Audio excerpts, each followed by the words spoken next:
Here is the other reason why I love Mission Impossible 2 so much. Thank you, John Woo. We are seeing how talented Ethan Hunt is.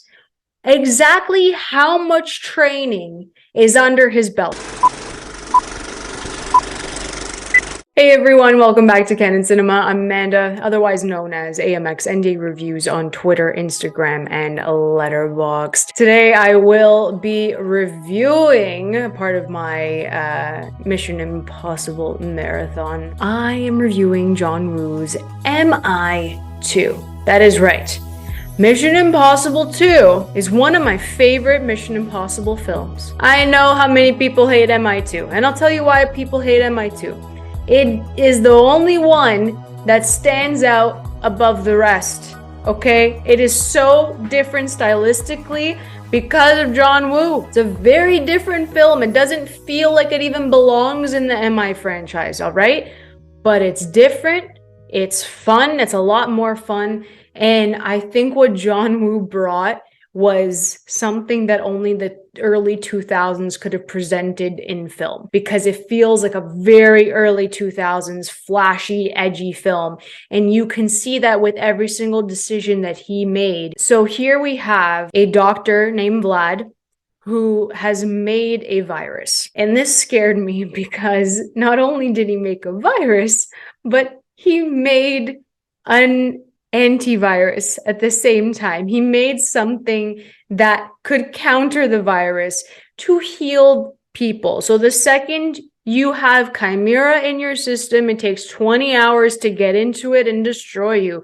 So within those 20 hours, you need to take Bellerophon to counter that and get it out of your system. Vlad constructed this in a lab. And obviously, the person that Vlad is working with, who is named Sean Ambrose, is working with IMF. So, long story short, what Ambrose wants to do is take both of them, sell them to Big Pharma, make a very pretty penny, because if you have the virus out there, you also have what can take the virus away. So obviously, you're making the cash. Very evil. That's what this opening was all about. So we have Vlad getting on a plane, and he injected himself with the Chimera. So sitting beside him, he keeps calling this guy Dimitri. Dimitri this, Dimitri that. But we know it's Ethan Hunt's face. What is happening? And something just isn't right. It's very off. The pilot, who isn't really the pilot, tells everyone to put the oxygen masks on because they're losing altitude, whatever was happening. But it's the pilot who was changing the altitude. He wanted them to crash.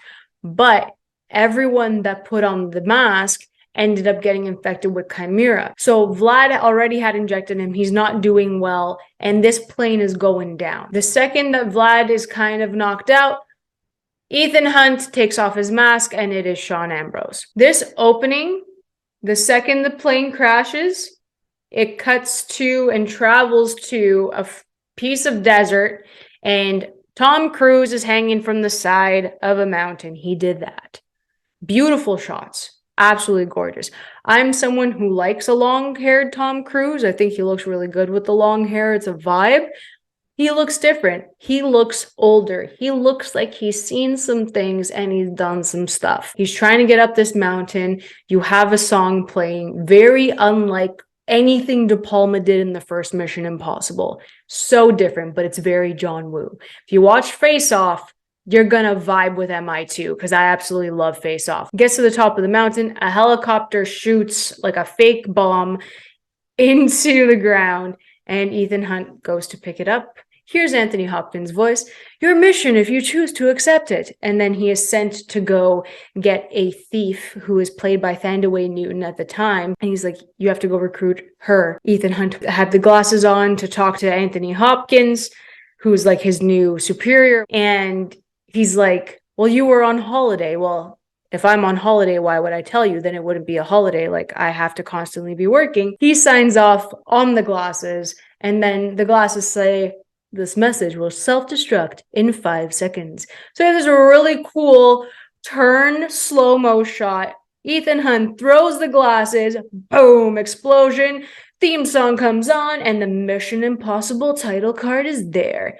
So cool, so different, so John Woo. Loved it. Now, what's so cool about every single movie, not so much Rogue Nation follow, probably even Dead Reckoning. The score has been kind of the same, and so is the theme song, but every single theme song from the 90s until I'd say probably Ghost Protocol has had a very unique start. It's not the same type of beat. It's the same notes, of course, that's integrated in there, but this one has a bit more drums. It's a bit more edgy. It's a bit rock. You have like an electric guitar in there. It's very different, very early 2000s.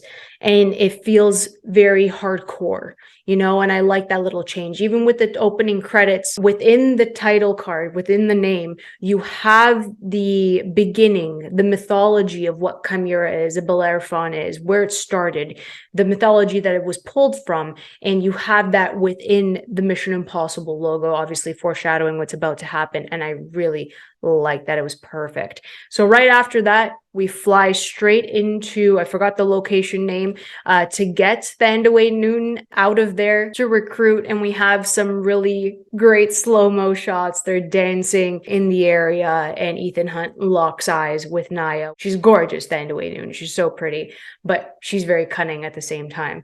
So they lock eyes.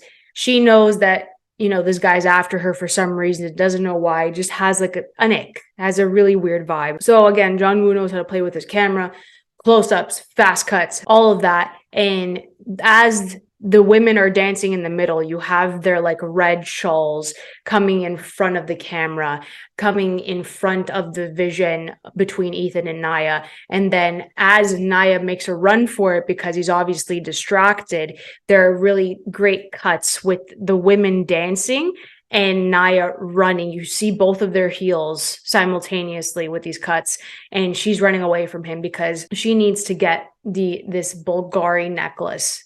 So it's like it's not like she's a thief. It's like, I want my jewels, and I completely get her. So he ends up following her, and he and Naya have some really cool chemistry. And I don't want to say that John Woo brought the sexual component to MI2, but he did bring the sexual component to MI2. And as we know, it's not on the same level as like James Bond, like where James Bond always gets the girl. Ethan Hunt plays the opposite of that, which, you know, it's heartbreaking, especially leading into MI3, what we see.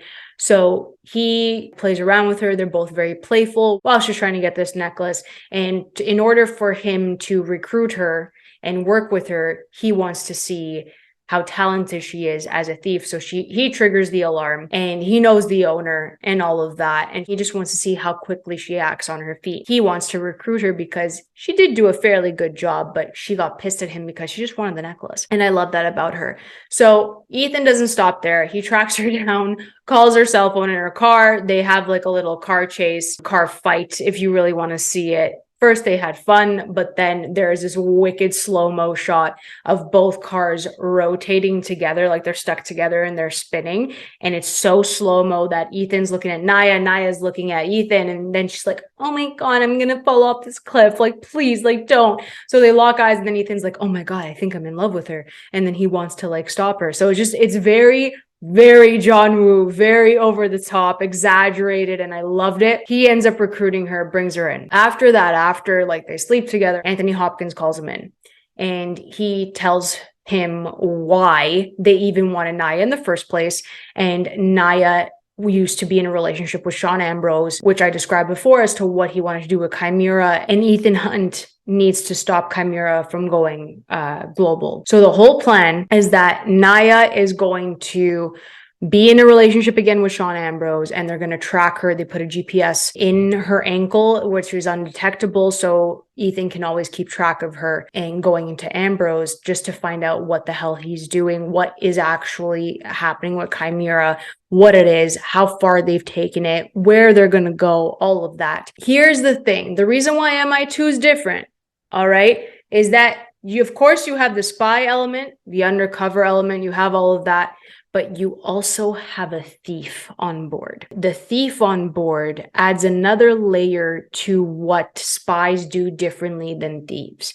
And you have them plotting and planning. You have different camera work to visually sell the difference between Naya and Ethan. And Naya is like a cat. Okay, she'll get in, she'll get out. When she needed to steal the memory card to the camera that had all the footage for Chimera, she was very stealthy. You saw a different side of it that a thief is capable of more so than a spy. And I think it's a very fine line between the two. Spies have a different motive than thieves, but to put that together in this film, I thought was really a nice touch. Very different there. The reason why I like MI2, this is the strongest villain for Ethan Hunt to battle in his second time out. And the second film is a make or break. Forget about the first one being a hit. The second film has to be really strong as well. This is the best villain that Ethan has gone up against. I know what you're going to say, but Philip Seymour Hoffman, he's great as a villain. He's a fantastic actor, don't get me wrong. But in context of the story of MI3, which I will touch upon because it's not my favorite, it didn't work for me. Here, you have someone who has to act like Ethan Hunt because he wore his mask 1 or 2 times. Okay? He knows his every move. He has to act like him. So it's really hard for Ethan to be 5 steps ahead of Ambrose because Ambrose knows his every move. He studied his work. He studied every single mission he's gone on in order to wear the mask of Ethan. That is a fantastic second villain. And of course, you have like a love triangle involved on top of that. The masks that were used in MI2 were done to perfection. To this day, every time I'm invested in one of those scenes and then the mask is revealed, I'm like, oh, that happened? What? I'm in shock every time. The action sequences, so strong. Why? Because Ambrose and Ethan are head to head. They're toe to toe. They're equals. Ethan could have a slight edge, sure, because Ethan's not arrogant. That is the difference. Sure. Does Ethan grin every time he he spoils a plan or he figures something else out that someone else doesn't know, or he knows more than the villain that they're fighting? Of course. But that level of cockiness is different than being arrogant, which is what Ambrose has. And Ambrose is freaking trigger happy and he'll kill anybody. Another difference from Hunt. So he really shouldn't be an IMF. So I love that Ambrose is the second villain. Ethan knows that he has to save Naya, and they go to like this base camp. And in this like really secluded dungeon, after he ends up destroying a whole bunch of Chimera in another one. That was the other thing. In that little chamber, it was really cool that he played with lighting, John Woo, because when he was in the blue area, the Chimera was like yellow. There were like prominent yellows. And then when he was in the green area, it was red. So you had to see the distinction between the colors. Him jumping into the atrium was really cool. But I think this last portion, it has one of my favorite action sequences ever. And I remember watching it so many times as a kid. So they're in this room and Ethan has to stop them from making the transfer of all this information of the Chimera and all of that. So it's just like a slow moving kill, basically. It's a very slow action sequence. And he throws like a pipe bomb at the door and then that causes an explosion. They're like, oh crap, like Ethan's here. And he sends one of his henchmen out there, which is what he planned originally. It's just funny that there were like doves around. There was like fire. And he walked in. He's like, I'm here, everyone. Like that type of thing. So he shows his face. And then one of the henchmen, the blonde one, goes out. They start fighting while the transfer's happening. And after that, this was the face reveal that I still to this day just didn't, it doesn't register. And I know it's coming. So Ethan is getting beaten to a pulp, okay? And the blonde henchman, I forgot his name, he grabs him and brings him into Ambrose. The blonde dude says, like, I broke his jaw. Ambrose is like, yeah, we're gonna kill him. Shoots him 7 times. Oh my God, Ethan Hunt's dead. So again, when I say these close-ups are so important, and you have to pay attention to the details, we see that there's a bandage on the guy's finger that Ambrose had originally chopped off because he was just pissed off at his henchman, the blonde one. The Hans Zimmer score comes up. Ambrose goes to reach for Ethan Hunt's face, removes the mask, and it was his henchman, the blonde one. So he just killed the blonde henchman while all this was happening. Ethan made a clear run for it because no one was paying attention to him. No one cared about the henchman, and he dipped. He literally left after he threw him in the room for Ambrose to get him, and he got to the helicopter. He was taking these shots. These slow-mo turnaround shots are amazing. And then he runs. We love the Ethan Hunt runs. This action sequence on the motorcycle. God tier. It is God tier. They were fighting with motorcycles. Amazing. Everything he did, amazing. He was making cars explode. He was shooting at everybody. What he did with the motorcycle, all those tricks were really cool. When Ambrose is coming at him from a different direction, the fact that he stood at the side of the motorcycle so he wouldn't get shot, killer. Then they fought each other. The motorcycles were coming straight at, they were driving right at each other. And then they both jump and they attack. Oh my God. So we had that action sequence. Amazing stuff. Different. And here is the other reason why I love Mission Impossible 2 so much. Thank you, John Woo. Okay. We are seeing how talented Ethan Hunt is. Exactly how much training is under his belt. What is he capable of? We know that he can fight on top of a train. We know that he can jump from like mountain to mountain. We know that he can free fall. We know he can ride the hell out of a motorcycle and fight people on motorcycles. We now see hand-to-hand combat on sand. We're a beautiful beach with a backdrop. We see hand-to-hand combat. A knife is in play. He doesn't have a knife. They're trying to get to the gun. He's thinking on his feet. The hand-to-hand combat element here is so important because Ethan Hunt is more than just guns, and that's what we saw here. We saw that he learned from when he first, I guess, started with MI. Okay, that is what's so important. That's what John Woo gave us. It's more than guns. Absolute great fight choreography that only John Woo could bring to this franchise, and it was fantastic. Ethan tells Luther, yo, Luther, please bring Naya to me because I'm not going to be able to make it. I'm really beaten up. First time we see Ethan literally like with cuts, torn to shreds, really like roughed out. Okay, Naya gets to him. Ethan has a no-killing rule. He didn't kill him when he should have killed him. The second he turns to Luther to give him the Bellerophon, Ambrose is up. He sees the gun in the sand that was hidden with the sand. Okay, the wind is making it seem that the gun is there, so he knows that the gun is there. Close up, extreme close up on the eyes. Split second. Throws the Bellerophon at Luther, kicks the gun from the sand, picks it up, slow-mo, spins around, bang, kills Ambrose. You're telling me that's not exciting? That's not engaging? Are you serious right now? Like, what? That is just fun stuff. So obviously, Naya's okay. Tells Anthony Hopkins, I don't have anything with Chimera, but it's gone, it's destroyed. That's all we need to know. That should not be in the hands of anybody else. And Ethan Hunt gets a happy ending. It is so fun. It's a great movie. MI2 is like 4 out of 5 for me. I loved it. Anthony Hopkins also has one of the best lines in the entire franchise.